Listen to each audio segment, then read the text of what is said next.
to DAO Talk. This is your one-stop shop for everything DAOs. This is DAO Talk episode 25. We took a quick 1-week hiatus last week. Just things are a little bit too crazy. Frisians out, FTX drama, you know the deal. But here we're back with Kyler from DAO Research Collective and plenty of other projects. Kyler, welcome back to the show. Give people a quick intro if they aren't familiar with your work on the DAO Talk podcast. Yeah, thanks for having me back on, Tommy. My name's Kyler. I'm the Director of Ops at the DAO Research Collective, and I'm a contributor to Sporos DAO, LexDAO, Lex Clinic, Content Guild, and too many other places to name. So we'll get on with the show here. Let's jump right into it. I think it's pretty obvious what has dominated the news cycle over these past 2 weeks. I think if you're listening to this and you're not familiar with the FTX scandal and the fallout from that on Twitter, I'm a bit confused. Maybe you live under a rock or you just unplugged. But I think a lot of this podcast and this episode is going to be filtered through the lens of, the post FTX environment, the post collapse environment. So a great little thread from Peter Pan at 1KX Network, which is a awesome, Web3 VC firm. I'm just going to read through the entire, not even the entire thread, but I'll give a brief little overview from the beginning, and then we can, dive into it and let this lead us throughout the rest of the conversation. With equity companies, you rely entirely on a bunch of PDFs and ultimately fall back on the old world trust. With DAOs, we currently have incompetence and lack of accountability. However, all assets can be stored and managed on-chain with full transparency. This is a structural necessity that will act as forcing function to overcome the current challenges of DAOs today. I never understood the DAO bear maxis that emerged over the past cycle. It seems like people mistook their own mistakes as a black and white prescription of Web3 and its potential. Many of these DAO fudders in the end gave up on an on-chain future, opting to maximize their own short-term efficiency, and in my opinion, gave up on Web3, seeing it just as a purely financial market to extract from. My initial thoughts on this, and maybe we can dive in, is I think a lot of people over the past, cycle, like kind of the into the bear market, not us. I would consider us like some of the, the true missionaries in the space of actually just building systems that, can withstand these type of bad actors. But I think a lot of people kind of gave up on crypto and view it just as like a casino and a place to just extract maximum financial value and scam and et cetera. And I think that's primarily how a lot of people outside of crypto view it. And a lot of, I think, in my opinion, the biggest setback, the way I view it, is not necessarily from an infrastructure perspective or a technology perspective, the FTX fallout, but more from a social perspective of the way people view it from the outside looking in. I think it set us back a really, really long time. I don't think this is anything, any extraordinarily new take from me, but the way I view it is just especially from getting all the texts from people outside of crypto that know I work in this space. It's is it over? It's a scam. I knew it all along, et cetera, et cetera. But I think at its core, and I read about this a little bit in the DAO Talk newsletter this week, is, it's a major shakeup that's kind of forced us to look internally to make sure we're building things properly and committing to the ideals and the technology of, decentralization and why we're here in the first place. So, Kyler, any thoughts on this? What is your general thoughts been around this entire FTX fallout and as it relates to DAOs and decentralization as a whole? Yeah, I think everything that you just said is definitely 100% right. And it's always going to be easy for people to kick you when you're down. And so that's kind of what's occurring right now, because we're definitely down. We're, as the kids say, we're down bad. We're down very bad.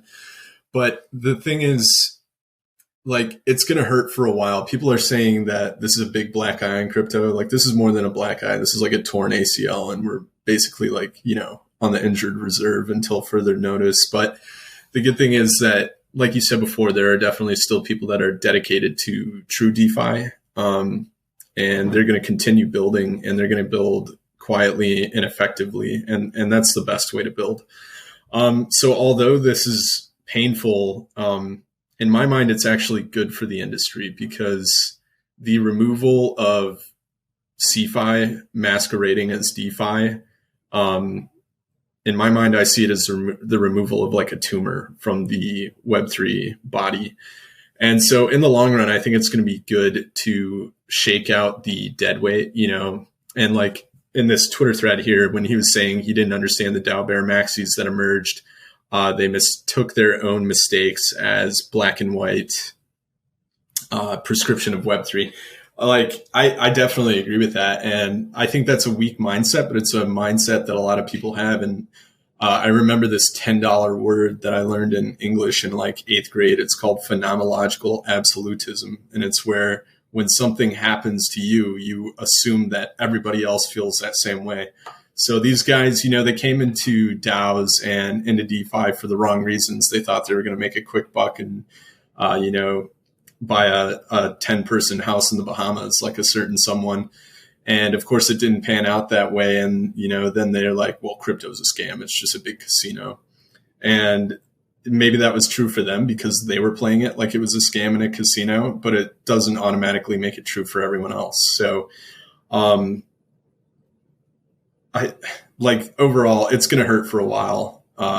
And there's definitely a lot of salt being poured on the wound right now. And it's going to make things a lot more difficult on the regulatory side. And it's created a lot more animosity and stigma for the crypto industry. But in the long run, I think it's good to remove these bad actors as soon as possible. And I mean, just think about it. SBF was like 3 months away from basically locking down a monopoly on crypto and like having all of the politicians in his pocket. So really, it happened in the nick of time, in my opinion. We need to okay, this can be a good thing. It should be a good thing. But also, like, we need to actually put this into action and to make sure, that people that are building are getting proper funding and proper attention, and the people that are calling out bad shit and bad behavior in this space need to be heard. That's something I was a victim of, like, leading up to this. Like, Version's not here, but I mean, we talked about how, like, he'd be having a field day if he wasn't on parental leave right now, because I didn't go a single day without hearing some complaint from him about SBF and FTX. Mm-hmm. And I never really listened to it. I was like, oh, it's old man yelling at cloud. He just doesn't like it. And that's on me for like not that I used FTX or anything, but it's the same saying as like, oh, my vote doesn't matter. It's like, yeah, like if you do the research and everybody is collectively adding their voice to the space, which I think this is going to do, hopefully, actual visible change is going to be had. Like, the builders are going to build, but I think, how can we 10x the effects of those builders? I think, it's just people getting more involved, which gets to the crux of the problem in DAOs and crypto in general, is just participation and people giving a shit. Hopefully this is, forcing people to, give a shit, because I think, I haven't been in crypto as long as many other people, but people that have been in the space for much longer than I have are like, yeah, this is pretty much as bad as it gets in terms of like, complete, failures of the system. But again, like, if we look at it internally, like, the FTX wasn't really crypto or Web3, right? It was CeFi, and it was, we all kind of got bamboozled a little bit. Frisian probably won't say he did, but as a whole, like, that's what happened. So do you like know a bunch of people personally who held FTT or held a bunch? Okay. I don't know that many. Like, I've been talking to people. I found a few, but it was significantly less than I thought it was going to be. So I just wanted to ask you that. Yeah. I don't know a ton that owned it, but I had some friends. It was primarily friends that weren't fully crypto pilled, but were, at that intersection of like wanting to not, I don't know what that curve is, where it's like early adopters, true believers, early adopter, whatever. They're like, we're kind of coming up on that curve. So like, people that were not fully into it, but wanted to invest and believed in it. And I kind of took it personally, because I was like, oh, they texted me like, if I have stuff on FTX, is it gone? I'm like, this is still one of the withdrawals or processing. I'm like, no, I don't think so. I think we can get it out. Mm-hmm. But I was like, well, I could have probably been more hands-on and like help them self-custody and help them understand that. Like, it was like 3 people. So it's like, like, it's on us to, if we truly care about this space, it's more than just like, doing your job description for where you work. It's like, who is interested in my immediate life that's not in my little bubble of crypto Twitter and DAO Twitter or in the DAOs? Like, how do we help them, get into the space in a safe and understanding way, right? Because thankfully, like, a lot of these people are still, interested in it. Like, they didn't like, not like, oh, fuck this, I'm selling everything, I'm done. It's just like, oh, how do I fix it? How do I stay involved? How do I self-custody?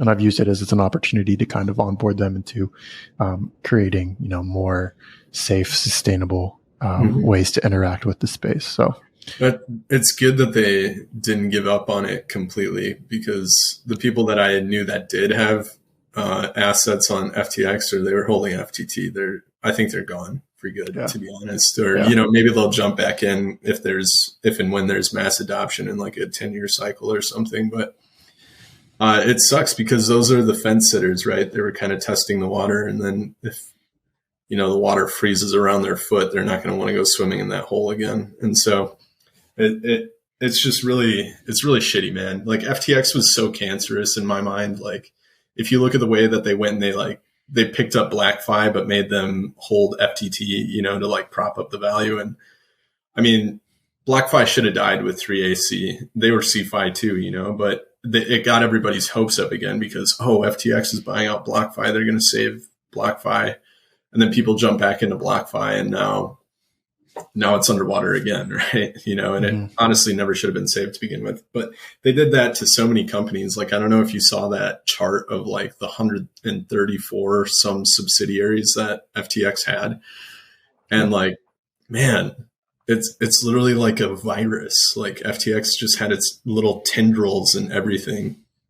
Yeah.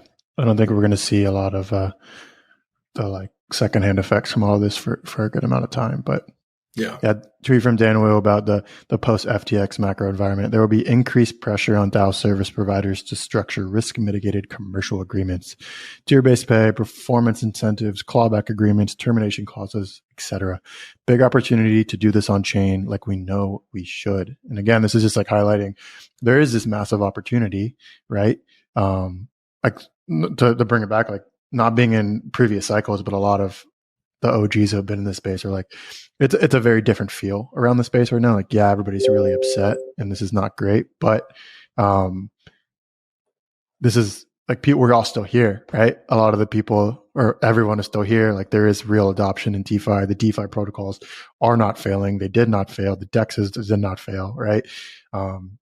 So now it's just a matter of, okay, let's take this opportunity to do things the right way and the proper way, especially like Dan and me and you who were like this before the collapse, who have been like missionaries for DAOs and like decentralization of protocols and finances. Now is the time to like, now that we have this new and reinvigorated passion around it, it's up to the people that are building to like actually do it the way we know we should do it. I want to get like your thoughts because you're big on like the legal side of DAOs. Like, what is the biggest challenge in regards to this tweet in general, in regards to like service providers structuring risk in a proper way? Yeah, I mean, risk assessment is a dog and a half, and it's going to take a ton of work. But I mean, there's a lot of people doing a lot of really good work to provide, like, he talks about clawback agreements, termination clauses. That's all going to be wrapped up in either your employment agreements, if you're a contractor, or, first of all, like defining how contributors are legally defined within like a DAO as employees. A lot of that's going to come from legal entity structuring. And thankfully there's some, really great people like Ross Campbell and the team at Kali. They're building a bunch of on-chain incorporation options. And then, of course, the guys I always hype up, like Miles Jennings, David Kerr, Rodrigo Serra, Chris Brummer.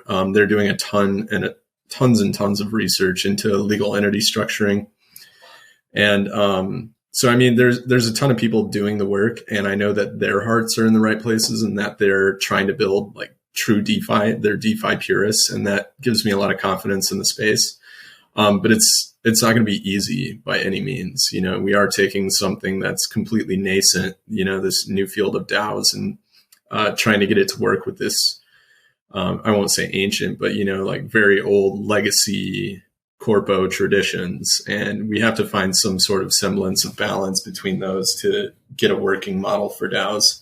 And a ton of bright people working on it, but it's going to take time. It's not going to be done tomorrow. But speaking of bright people, got this great thread from DAO Research Collective. I'm pretty sure you wrote this exact thread. Am I correct? I did. From the hands of Kyler himself. Let me just read the first part, and then Kyler, since you know it, like the back of your hand, just give us a little bit of an overview, and then what the listeners should take from this. Earlier this year, our friends at DAO Star One completed their drafting of Ethereum improvement proposal. Wow, I cannot speak.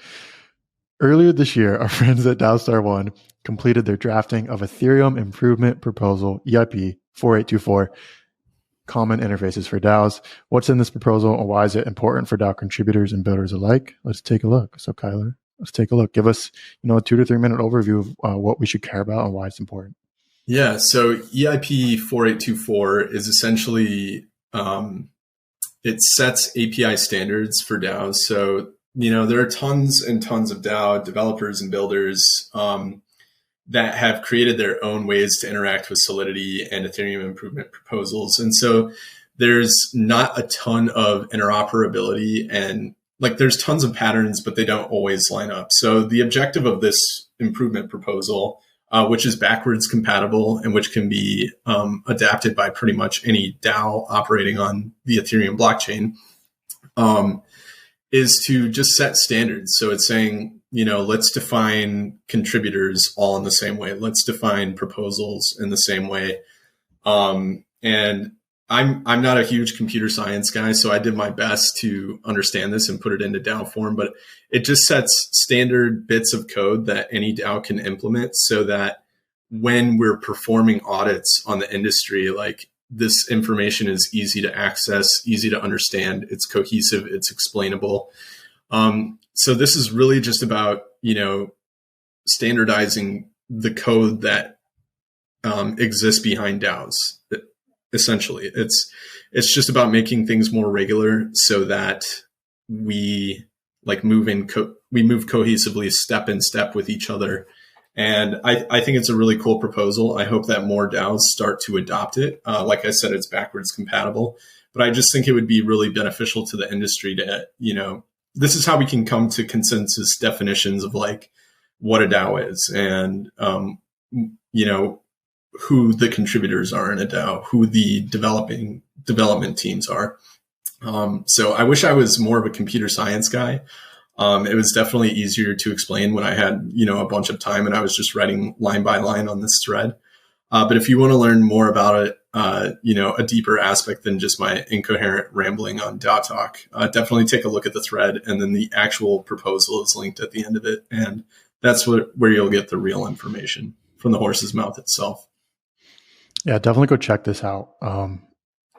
It's one of those things where we can talk about it, technical things, DAO frameworks and DAO contracts and things like that. It's kind of hard to talk about, and, convey, the full understanding of what it's doing and, the ins and outs of it. So go check this out for sure. We'll link that in the show notes. But something, we've been thinking a lot about at Tally is, different DAO frameworks, different, models in regards to OpenZep and Governor. And, how do we standardize that and make it so that, we something we've seen, for instance, today, before we started recording, Party DAO released a new framework for a new DAO framework, right? And the question we're kind of asking is do we need a ton more, or do we need to take the existing DAO frameworks and kind of just build them to fit, or add custom functions to fit the DAO's needs, or are we putting the cart before the horse? We don't know. But something we've been thinking about is just we're building a site to kind of centralize. We've been talking with DAO Star. I don't know if we talked about this, Kyler, but a site where we're just centralizing all the different DAO frameworks. Not centralizing, but we're creating a central hub where devs or people that are going to build DAOs or want to build DAOs or just expand on DAO's function have a place to go to see all the different DAO frameworks, which ones are being used where, which ones are being used for, what functions, like what works for an investment DAO, what works for a social DAO, what works for, a protocol DAO, et cetera. And then how to build from there instead of having to either feel like they need to build a new primitive or just have no idea where to start in general. So something to look forward to in the future. Anything else you want to add on that before we move on? Yeah, I would just say use the word aggregating instead of centralizing. Centralization that's taboo, my friend. Yeah, I caught myself as I said it. It's an aggregation of all the different DAO frameworks, especially as it relates to governor, which is, in my opinion, like the core of DAOs in itself. What is a DAO without voting? So, by the way, I want to debut a new governance idea that I had at the end of this call. At the end, all right. So you guys got to stay tuned. Are you going to do it on the pod, or is it like off? I'm going to do it on the pod. Yeah. Oh fuck yeah! All right, cool. All right, moving right along to a tweet from yours truly. I got pretty deep one night. It was late at night, and I was just thinking about DAOs, about just like long term. What does the DAO tooling landscape look like? Because there are so many DAO tools. Something Fridge and I talked about was like so many DAO tools, not enough DAOs, and I kind of agree with that. And just thinking of like longevity, I think a lot of the DAO tooling landscape right now. The plethora of tools is because I think there's just a lot of funding because there's a lot of need for these tools, but it's kind of hard to build in a traditional sense when everything is kind of decentralized. Like I was like the space is decentralized but not fragmented, and I've kind of thought of it as viewing it like we are all part of one big tech company. We can just call it like Web3 Incorporated, and like all these different DAO tooling companies are individual silos of like an R&D team that are building different features of the product, and just thinking long term about like what that looks like in regards to like they have to eventually converge in one way. And there's two ways you can think about it, right? And there's people, Chase responded and a couple other people in the space responded about like what they think it's going to look like. And it is just a prediction. We have no idea, right? Like what is an environment of decentralized tools and teams look like when it converges? Does it converge in the sense of like a traditional corporation where we all just kind of join and merge under like an LLC? Or is it, the teams remain decentralized and you're just acquiring the tool itself, the code, and some people that are running the code, or what? Like, I don't know. Like, I kind of view it as more of the traditional tech sense where like, tools are going to be acquired as funding. Like as these tools aren't necessarily profitable, but the feature itself is essential to one of the organizations that is, much bigger and profitable. So will they just acquire the tool? Will it remain autonomous because it is built on chain and built properly where like it doesn't really need the team that built it to run it? I don't know. A lot of questions to ask here. What are your thoughts on all of this? It's kind of like an open-ended question. Yeah. I think you're right. I don't know if it's going to look like a typical M&A, like merger and acquisition. I think it would be way cooler.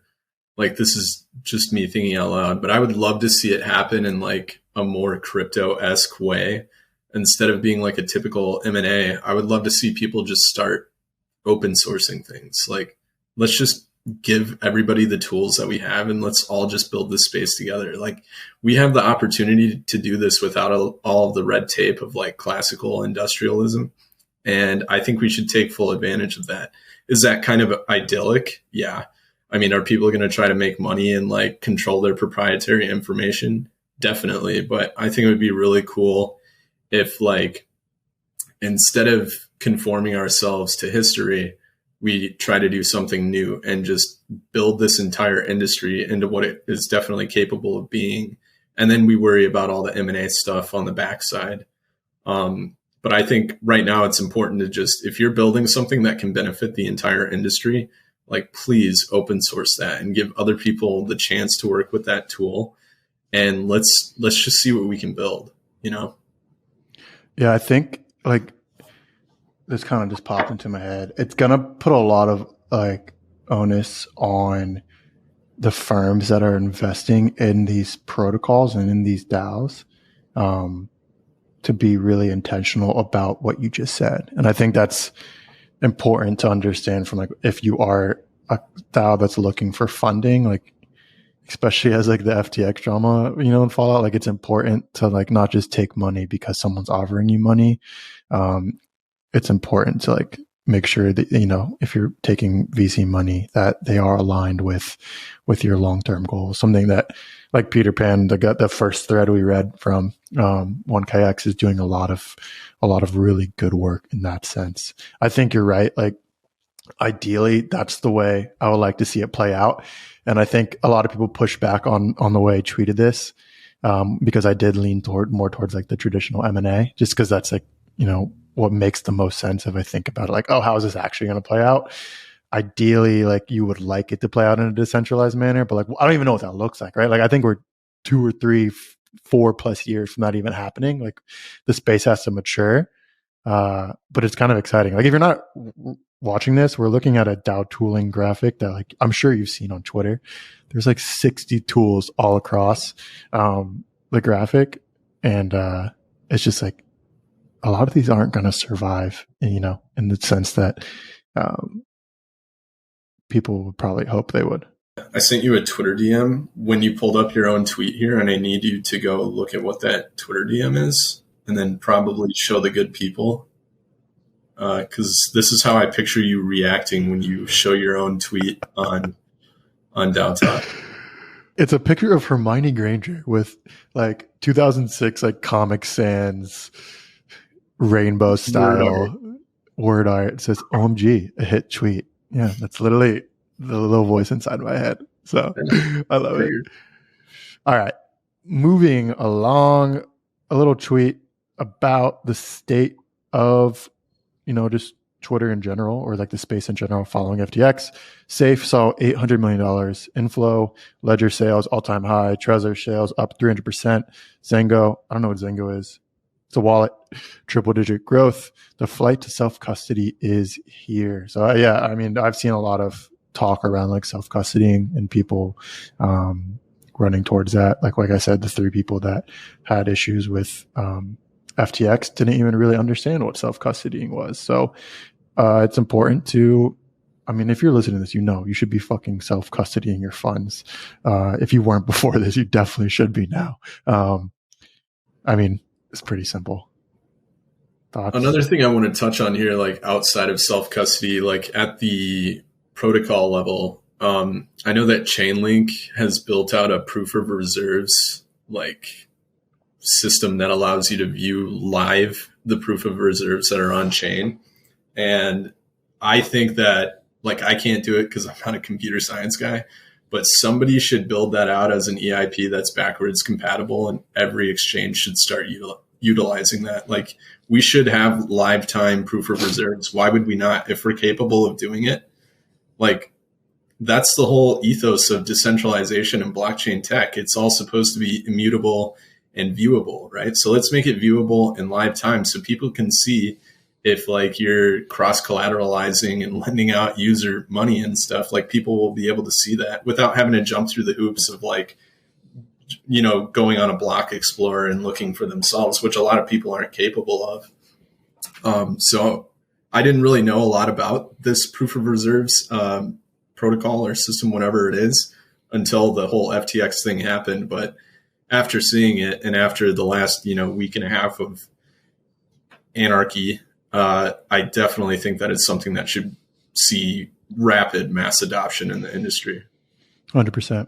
Like on that, it's not super DAO related, but I just keep seeing like all the, like, you know, there's a bunch of FUD around all these centralized exchanges. I don't know if it is FUD, it could be true, but like, and they all just put out the tweet of like, our withdrawals are processing, our reserves are like there. Like, yeah, okay, but like if I'm a PR, like I went to school like for 2 years and then I changed my major, but like I was like deep in the PR marketing world. It's like, yo, like that's not like you're putting out the same tweets FTX put out. Like no, everyone's seeing that, and their jerk reaction is to not believe you.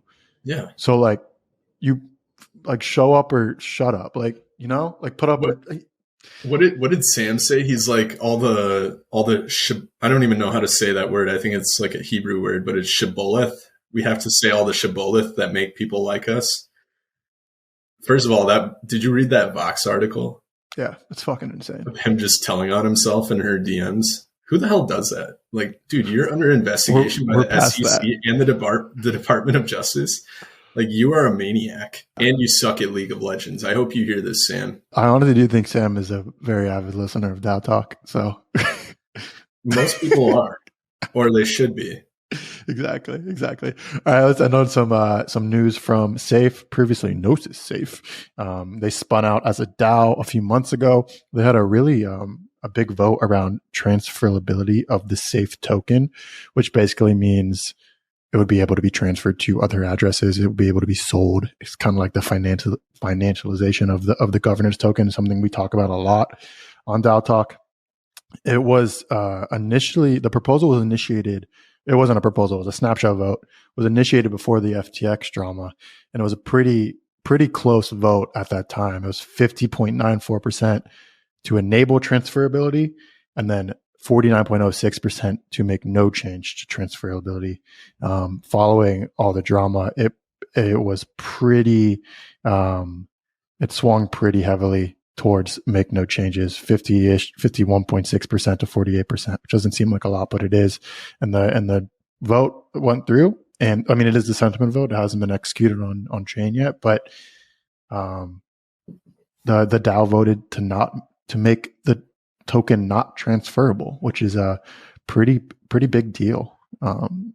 Kyler, any thoughts on that? I mean, the people have spoken. I think it's probably the right decision. You know, I'm not super deeply involved with Safe. I'm not even a part of their DAO.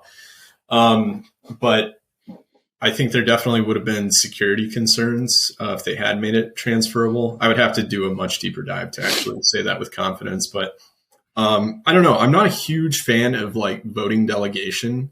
I don't think it works very well in the United States. And I think it kind of enables laziness in a DAO. And I want to do the opposite. I want to encourage participation across the board. So instead of creating like complex delegation processes where you basically do everything you can just to get rid of the need to have to vote, which I thought was the whole reason you wanted a governance token in the first place, you know, I think we should be trying to build systems that just really simplify the governance process and improve the user experience and the user interface by which voting occurs.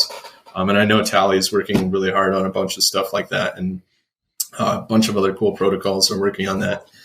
But I think in my mind, you know, just surface level, I think they probably made the right decision. And regardless of, you know, subjectively, however that decision plays out, like the people have spoken. So it is the right decision, right? It's what the people said. And that's how a DAO is supposed to work. Yep. Lucas, who is previously, I don't know if he's the CEO, he's a co-founder of Gnosis Safe. It could be the first time a community actively decided against making a token transferable via a DAO vote, which is cool. You know, like I said, like you said, yeah. You know, it seems like DAOs are maturing. Like a DAO a year ago would not have made that decision. It would have been 80% in favor of transferability. Yeah. Deep in the bull market, you know, how do we make as much money as possible? Exactly. I think it's really cool to see from like a very large like organization like Gnosis Safe, like you said, they are maturing. Like this is really cool. Not many other organizations could do this. And Lucas and the team behind the DAO are doing really, really good work. So definitely go follow them on Twitter. Let's move to some not little, but like some good tweets from the week. Staying on Safe, they've put the money where their mouth is and announced $1 million worth of grants that are going out to people that want to build, or individuals or protocols that want to build better self-custody. So go check that out if you want to get funded for an idea you want to do, or just continue the space. Starbucks, this is so little I told Kyler this before I started, but Kyler kind of filled in last minute for this episode. So I went through his Twitter likes and just found some stuff that he's liked from the week so we could talk about it. But I found this one and I really liked it from Twitter user John C. Palmer at John_C_Palmer. Starbucks is like a protocol. No borders, configurable, works the same every time. Liquidity mining through stars. And then a reply, are physical locations nodes or interfaces? For me, nodes. I think I agree with that. Kyler, any thoughts on this? I love this comparison. I might use that as a way to like just describe it to my friends. I don't really have any like academic or like intellectual insights into this. I just think it's funny and it definitely fits. We could start looking at other like fast food franchises as, protocol-esque in this same manner, like when McDonald's does their whole monopoly thing, maybe we could start looking at that as like tokenization of McDonald's monopoly bucks or whatever it is. Speaking of that, which is just, it makes so much sense thinking about like crypto and DAOs. Like that whole thing ended up being a scam. Did you ever watch the documentary on that? The monopoly thing? Yeah. No. Dude. So like apparently the company that was making the like tickets had a way to where they had a way to game it where they would always end up with the prizes. So it ended up just being this like massive like money laundering thing where they ended up making like hundreds of millions of dollars from it. You got to go watch the documentary. It's so good. They were using Big Macs to launder money. Yeah, pretty much. They weren't even like using the product. They like would just steal the tickets, I think. Like, I don't know. It's crazy. Just very relevant to the space in general. But wow, just heartbreaking. That might be worse than SBF, to be honest. I'm really depressed hearing that. That's a hot take. All right, let's end on this one from Steph, Crypto Honey of Seed Club, who we've had on DAO Talk pretty recently. One of my favorite people in the space, especially when it comes to decentralized media and just media in general. DAOs need more poetry. I think that goes hand in hand with that previous tweet is we need, we're in a space that's built by like some amazing technical minds. But we need people to be the middleman, to take technical things, to take things that are hard to understand. Kyler, you're really good at this with your threads, and turn them into poetry, turn them into things that are more easily read, because everyone relates to poetry. Everyone relates to beauty as it relates to media and things that are, enjoyable to consume. And I think that's the way we make, DAOs go crazy, go crazy long term, and go crazy. As Frisian, I hate that Frisian says that, and he says go crazy. He says it, and I'm like, dude, you're like a 34-year-old dude. I just want to say, I know for a fact Frisian had something to do with this whole FTX thing. He's been way too quiet. Like, there's no such thing as coincidences. He and his little genius child have clearly orchestrated this, and it's some like Raymond Reddington from Blacklist type thing going on. I'm positive. The baby was a plant. His wife was never pregnant. Yeah. Has anyone seen the baby? I've seen a picture, but like it could have been fake. Yeah. I don't know. But on the poetry thing, just real quick, as someone who is like a poetry nerd growing up, I 100% agree with this. And the reason I'm good at threads, I think, is like I said, I'm not a technical background. Humanities have always been my area of, strength. And so like when I read those technical articles, I have to, like, as a survival skill, I have to be able to make it understandable to myself. And that's why I think I'm, getting better at making it understandable to other people. But we definitely need to bring like humanities and art outside of like art for profit, like NFT art. We need to bring like the art of writing and like the art of communication into Web3, because there's a ton of brilliant work being done here. But like with that EIP thread earlier, like that's super brilliant, but I can't really explain it to people like I could when I wrote it down. But we need more people who can take those really complex mathematical concepts and break them down from abstracts into something that's digestible for like the average Joe. 100%. All right, Kyler, hit us with your, what was it? You're gonna release some new, my governance participation idea. I thought of this when I was in the car the other day. I made my girlfriend text it to me so I wouldn't forget it. So my idea is like the governance process is usually like kind of painstaking and people don't like doing it, but people love getting like text messages and stuff. So if we found a way to tie like governance processes, like let's say a proposal goes to vote and then that proposal was sent to your, whether it's Discord or like a Slack server or maybe even your phone. And then you could just respond like yes or no, or like in favor or against. And you had like, whatever the timed quorum for it was, let's say it's like a day. So you have like a day to respond to this text. I feel like getting like an SMS time-based notification and then participating in governance like that, like from your mobile device, might encourage more participation. So I'm kind of just like building this out loud right now. But that's my governance ideas. If you just got like an SMS notification instead of having to log on to an app and link your wallet and all of this stuff, if there was a way to really simplify that process and just make it like, like responding to a text, I think we could, hopefully get above like 20% participation levels in governance. But I think you could easily make an SMS integration with just like, hey, this is going up to vote. Like I think that infrastructure exists. You could just use like Zapier, is that how you pronounce it? I think so. But see, like, I don't want it to just be like, hey, there's a proposal going on. You want to be able to vote. Yeah, I want you to be able to like respond directly from a device, Let me DM that to the devs in the Tally. I bet we don't have the bandwidth to do that right now, but like I think it's a good idea. Maybe we can build it. See if they want to work on it, man. I'll be the coffee guy. I'll bring in coffee. I'll drop some shitty ideas occasionally, and then when it's all done, I'll put my name on top of it. It sounds perfect. As always, if you want to get this podcast in written form, go subscribe at daotalk.substack.com. We are growing pretty fast on Substack. I'm excited about that. Go check out Around the Blockchain, which is Kyler's newsletter. It's just aroundtheblockchain.substack, right? Yeah. Yep. Go check them out at DAO Research Collective. What's your Twitter handle? Your personal? Kyler W56. Go check them out on Twitter. We're always talking on Twitter. Go hit us up on Twitter if you want to have a conversation about anything we talked about. And keep an eye out for some awesome DAO talk interviews coming down the line. As always, we might see you next week. Next week is Thanksgiving for the U.S. So if we don't see you next week, we'll see you the week after. Kyler, as always, thanks for joining. And we'll see you in the metaverse. I hate that I said that, but I don't know what else to call it.